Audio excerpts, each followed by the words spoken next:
협천자를 한 조조는 순욱에게 벼슬을 내리는데요. 순욱에게 시중이라는 벼슬을 내립니다.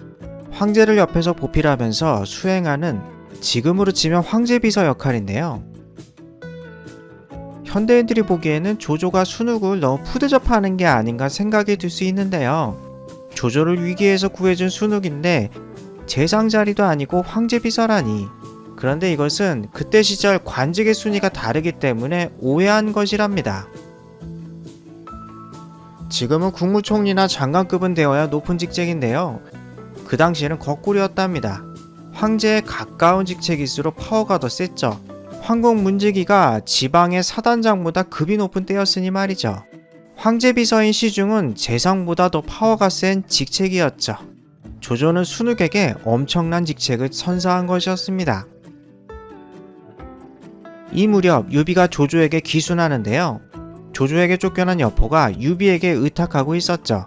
그런데 여포가 배신하여 유비를 서주에서 내쫓았던 것이었죠.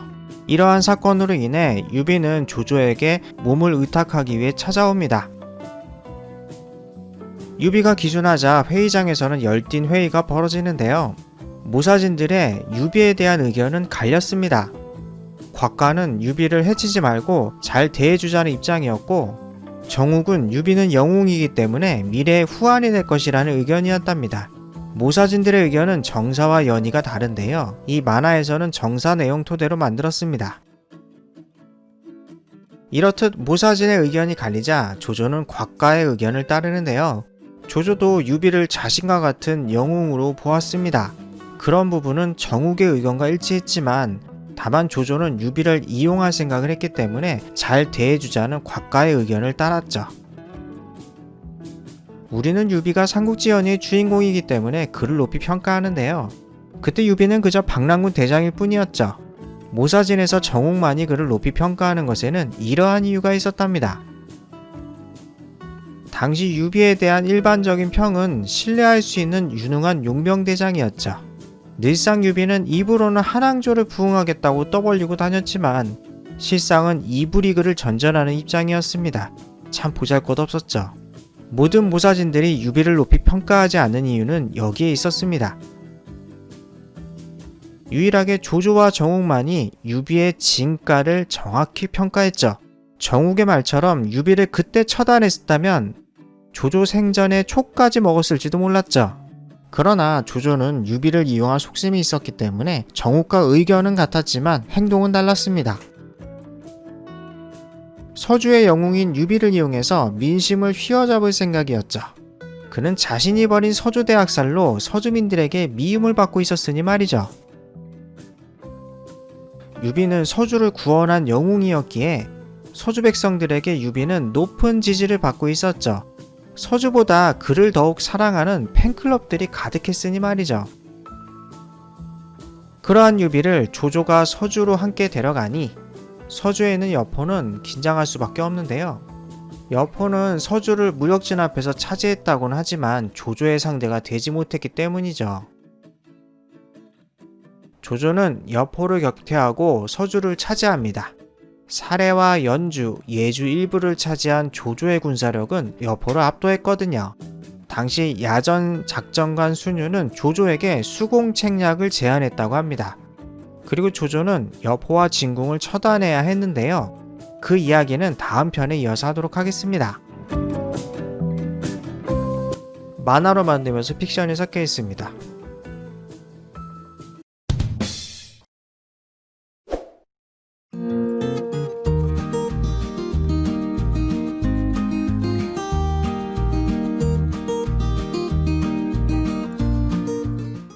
서주를 차지한 조조는 이제 여포와 진궁을 처단해야 했는데요.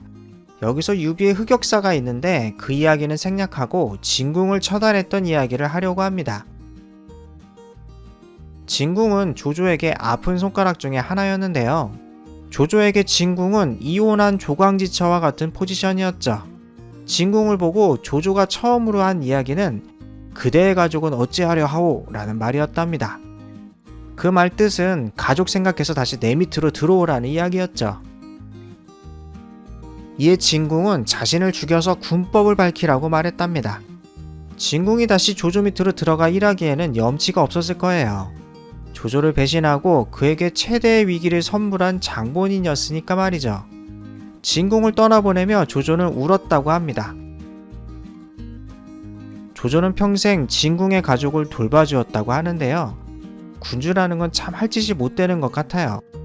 친구, 동료 모두 죽여야 하니 저라면 군주 하라고 해도 못할 것 같네요. 적성이 맞으시는 분들이 있겠죠?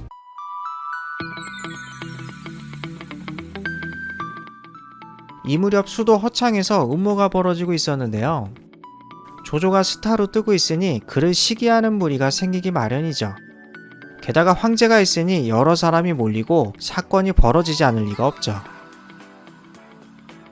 황제의 후궁 동기인에게는 아버지가 있었는데요. 그가 바로 동승이었죠.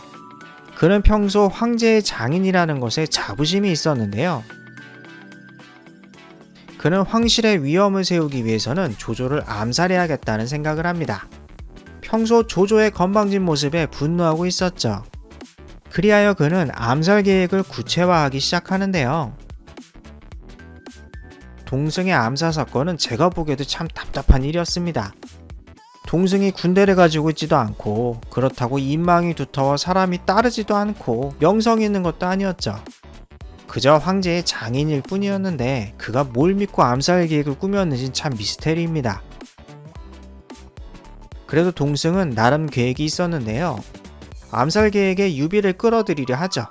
유비는 황족이라서 딱 적격의 인물이었죠. 군대도 가지고 있었기 때문에 적절한 파트너였죠. 유비는 동승의 암살 계획을 듣고 어처구니 없었을 겁니다. 도무지 성공할 가능성이 희박한 그들의 계획. 역사서에는 유비가 암살 계획을 미처 실행하지 못했다라고 기재되어 있는데요. 정황상 보면 이건 튀었다고 봐야 할 것 같아요. 유비는 원수를 토벌한다고 말하며 조조에게서 떠납니다. 동승의 암살 사건은 사전에 발각되어 많은 사람들이 처형당하는데요. 그 중에는 임신 중이었던 동기인도 포함되어 있었습니다. 헌재로서는 미치고 화딱지 날 일인데요. 부인뿐만 아니라 자식까지 처형당하는 셈이었으니 말이죠. 참 헌재의 일생이 불쌍하네요. 내부의 숙청을 끝낸 조조는 외부로 도망가버린 유비를 처단해야 했는데요. 당시 북쪽의 원소와는 일촉즉발의 위태위태한 상황이었으니 군대를 움직이기에는 원소 눈치가 보였죠. 그때 곽가가 조조에게 진언을 합니다. 원소는 성정이 더디고 의심이 많기 때문에 신속히 유비를 처단하면 괜찮을 것이라고 말이죠. 곽가의 말대로 조조가 유비를 처단할 동안 원소는 움직이지 않았는데요. 훌륭한 곽가의 미래 예측이었죠. 조조는 서주를 점거하고 있던 유비를 쫓아내고 서주를 차지하게 됩니다. 서주대학살로 민심을 잃었던 조조. 그는 드디어 진정한 서주의 주인이 되었죠. 유비를 쫓아내면서 유비의 가족을 보호하던 관우는 조조에게 항복하는데요. 조조의 부하는 될 수 없지만 밥값은 하겠다고 합니다. 관우빠였던 조조로서는 관우의 말이면 뭐든 오케이였죠. 다음 편에는 드디어 원소와 조조의 관도대전이 벌어지는데요. 만화로 만들면서 픽션이 섞여 있습니다. 제 이야기가 재밌었다면 좋아요와 구독 부탁드립니다.